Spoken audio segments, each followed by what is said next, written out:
एक टाइम था जब चीन को दुनिया का सबसे बड़ा इलेक्ट्रॉनिक मैन्युफैक्चरिंग फैक्ट्री कहा जाता था। आज से कुछ साल पहले जब हम लोग किसी भी दुकान में जाकर फ़ोन से लेकर एक छोटा सा एलईडी बल्ब भी खरीदते थे तो 10 में से 9 ऐसे प्रोडक्ट होते थे जो कि जिस पे लिखे होते थे मेड इन चाइना। तब बस यही सोचता था कि भारत इतना बड़ा देश है, इतने यूथ हैं, पोटेंशियल्स हैं और आईआईटी जैसे इतने बड़े कॉलेजेस होने के बावजूद भी हम लोग मेड इन चाइना प्रोडक्ट खरीदने के लिए मजबूर हैं। और इसका सबसे बड़ा रीज़न ये था कि ना तो उस टाइम पे इतना ज़्यादा स्टार्टअप्स थे, ना ही इतने ज़्यादा मैन्युफैक्चरिंग कैपेसिटी थी और ना ही इस दिशा में कोई काम हो रहा। लेकिन कहते हैं ना कि हमेशा एक जैसा नहीं होता है, इसलिए समय बदला, सब कुछ बदला और इंडिया और चाइना के बीच भी कई सारी चीज़ें बदली।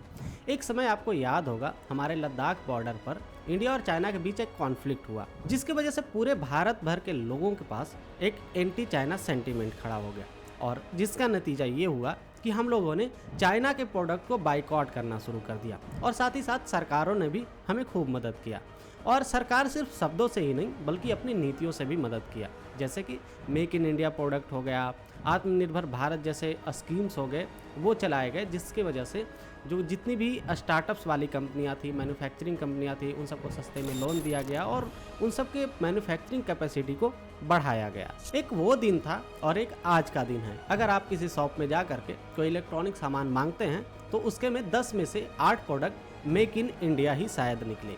जिसका रीज़न ये है कि आजकल इंडिया में जितने भी स्मार्ट पैनल हो गए, स्मार्ट टीवी हो गए, जितने भी तरीके के अप्लायंसेस हो गए, छोटे छोटे इलेक्ट्रॉनिक उपकरण हो गए, सब कुछ आज इंडिया में बनाया जा रहा है। आज वर्ल्ड की जितनी भी बड़ी बड़ी स्मार्टफोन की कंपनियां हैं जो कि चाइना में अभी तक अपना मैन्युफैक्चरिंग शिफ्ट किए हुए थे, आज वो चाइना से निकलकर भारत आना चाहती हैं। और साथ ही साथ मैं आपको ये बता दूं कि कई सारी कंपनियां ऑलरेडी भारत में अपना मैन्युफैक्चरिंग यूनिट सेटअप कर भी चुकी है, जैसे कि एप्पल का हो गया, सैमसंग तो बहुत सालों पहले से ही इंडिया में मैन्युफैक्चरिंग कर रहा था और नथिंग फ़ोन हो गए, गूगल पिक्सल का भी जो फ़ोन है वो आजकल इंडिया में मैन्युफैक्चरिंग होने जा रहा है। Hello everyone, my name is Ramesh Kumar and I welcome you to business school. हमारे इस इन्वेस्टमेंट मास्टर प्लान 2024 सीरीज में मैं आज आप लोगों को बताने वाला हूं इलेक्ट्रॉनिक मैन्युफैक्चरिंग सेक्टर के बारे में डिटेल से कि कैसे इंडिया में इलेक्ट्रॉनिक मैन्युफैक्चरिंग जब बूस्ट हो रही है तो हम लोगों को पोर्टफोलियो भी अपना बूस्ट करना चाहिए इन सब सेक्टर में इन्वेस्ट करके। तो आज मैं आप लोगों को 3 अच्छे स्टॉक्स बताऊंगा जिनका फंडामेंटल और टेक्निकल काफ़ी अच्छा है और ये 3 जो स्टॉक्स हैं मैंने कई सारे स्टॉक्स को फिल्टर आउट करके बताया है, तो आपको जो पसंद आएगा आप उसमें इन्वेस्ट कर सकते हैं आप अपने अकॉर्डिंग। वीडियो में आगे बढ़ने से पहले मैं आप लोगों से रिक्वेस्ट करता हूं कि इस चैनल को सब्सक्राइब करें और वीडियोस को लाइक करें। देखिए, इस तरीके के वीडियोस को बनाने में सबसे पहले बहुत सारी रिसर्च की ज़रूरत होती है, तभी ये वीडियो आप लोगों के सामने आ पाता है। तो इतने मेहनत के लिए आप एक लाइक तो कर ही सकते हैं। तो इलेक्ट्रॉनिक मैन्युफैक्चरिंग सेक्टर का जो हमारा सबसे पहला स्टॉक है वो है डिक्सॉन टेक्नोलॉजी। आपके स्क्रीन पर दिख रहा होगा।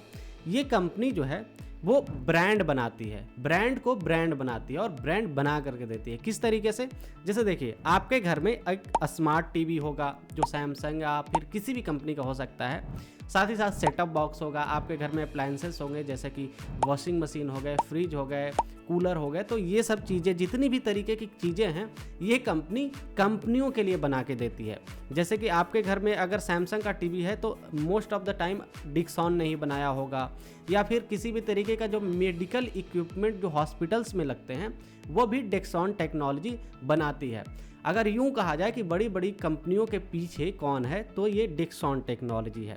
तो ये हमारे रेडार में आया है। इसका रीज़न ये है कि ये कंपनी आगे आने वाले टाइम में हो सकता है अपना कोई ब्रांड लॉन्च करे, जिसकी वजह से इसका स्टॉक जो है उस पर भी असर पड़ेगा। तो सबसे पहले इस कंपनी का मैं फंडामेंटल बता देता हूँ। तो यहाँ पे अगर आप देख पा रहे होंगे तो कंपनी अच्छी खासी, इसकी मार्केट कैप है लगभग 45,000 करोड़ के आसपास का है और इसका पी थोड़ा हाई है, इस पर मैं बाद में बात करता हूँ। इस पर डेट वर्चुअली ना के बराबर है, 82 करोड़ का डेट है। सेल्स ग्रोथ निगेटिव में गया है लेकिन प्रॉफिट ग्रोथ पॉजिटिव में है। तो मेरा मानना ये है कि सेल्स ग्रोथ जो है वो भी पॉजिटिव हो सकता है, अभी कुछ कारणों की वजह से हो सकता है, नए नए मैन्युफैक्चरिंग इसके में सेगमेंट्स ला रहा होगा जिसकी वजह से ये कम है। बाकी आप ROCE देखेंगे और ROE देखेंगे तो दोनों अच्छा खासा 20% से अबव है, यानी कि अच्छा बात है। और प्रोमोटर होल्डिंग भी 33% है, जो कि इतना बुरा नहीं है। कंपनी के पास कैश भी थोड़ा बहुत है। और पी रेशियो में आ जाता हूँ, यहाँ पे आपको दिखाता हूँ इस कंपनी के साथ। तो पी रेशियो जनरली आप देखेंगे डिक्सॉन टेक्नोलॉजी का तो थोड़ा हाई है बाकी सबसे। तो इसके लिए अभी टेक्निकल्स में मैं आ जाता हूँ, फंडामेंटल्स तो जो है सो है। बाकी अगर आप देखेंगे तो ये कंपनी ऑलमोस्ट अभी ऑल टाइम हाई पे चल रही है। इसका मतलब ये है कि अभी डिमांड जाता है, तो डिमांड की वजह से इस कंपनी में अभी स्टॉक्स ऑल टाइम हाई पे है। अगर आप खरीदना चाहते हैं तो खरीद सकते हैं, आप अपने अकॉर्डिंग इसे देख सकते हैं।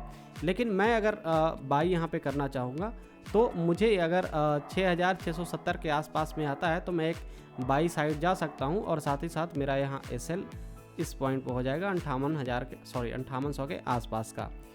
बाकी आप अपने अकॉर्डिंग देख सकते हैं, ये कोई एडवाइस नहीं है आपके लिए, आप अपने अकॉर्डिंग सोचिए। मेरा काम है आपको बताना और रास्ता दिखाना।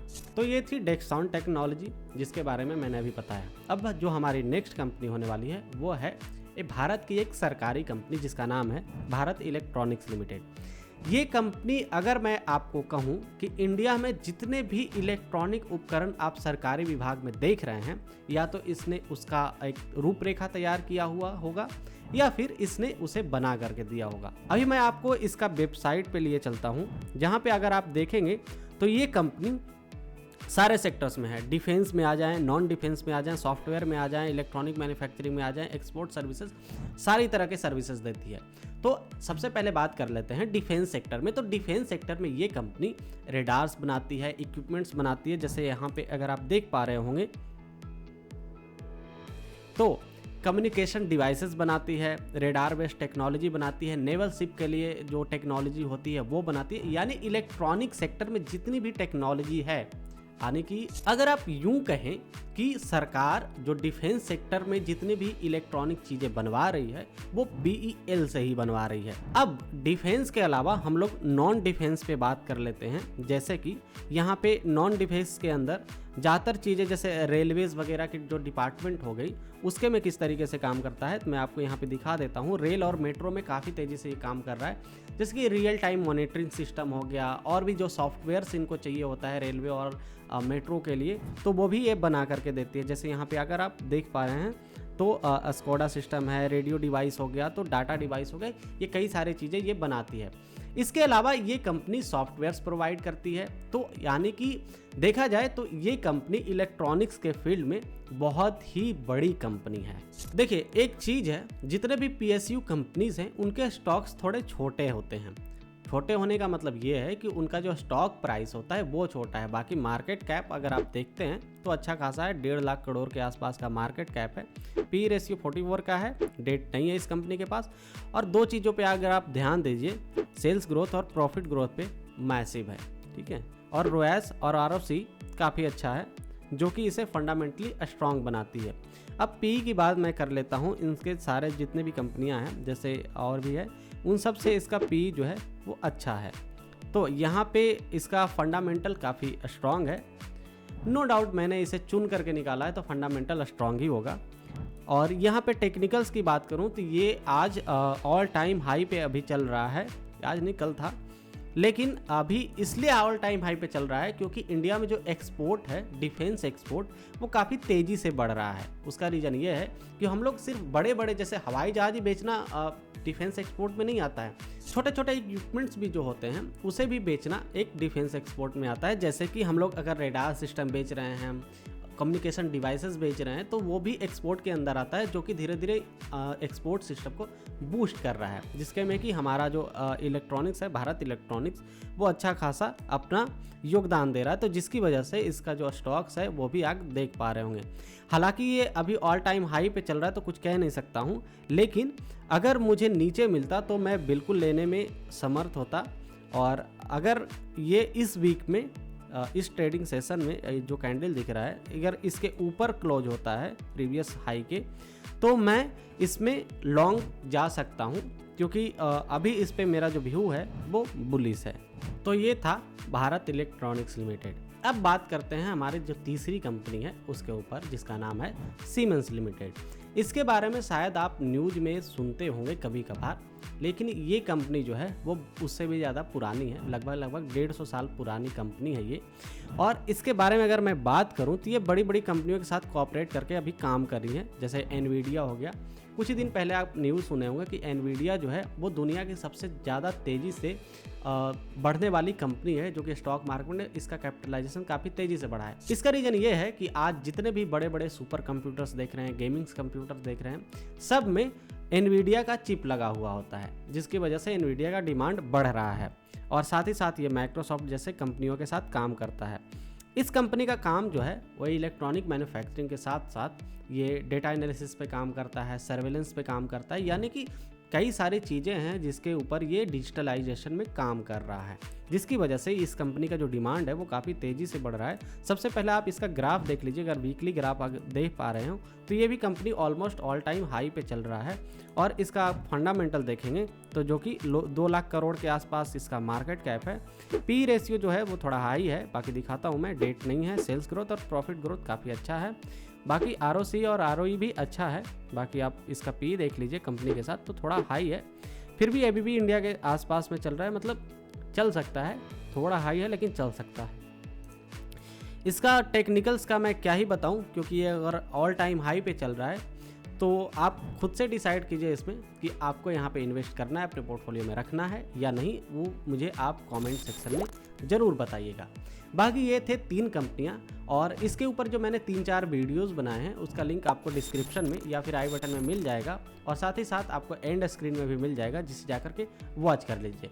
एक और इम्पॉर्टेंट अपडेट, अगर आप किसी भी तरीके का इन्वेस्टमेंट या ट्रेडिंग सीखना चाहते हैं तो ये सारी चीज़ें मैंने अपने कोर्स में अच्छे से बताया है, जिसे जाकर के आप देख सकते हैं। और डीमैट अकाउंट अगर आपको ओपन करना है उसका भी लिंक आपको डिस्क्रिप्शन में मिल जाएगा। मिलते हैं फिर नेक्स्ट वीडियो में, तब तक के लिए जय हिंद।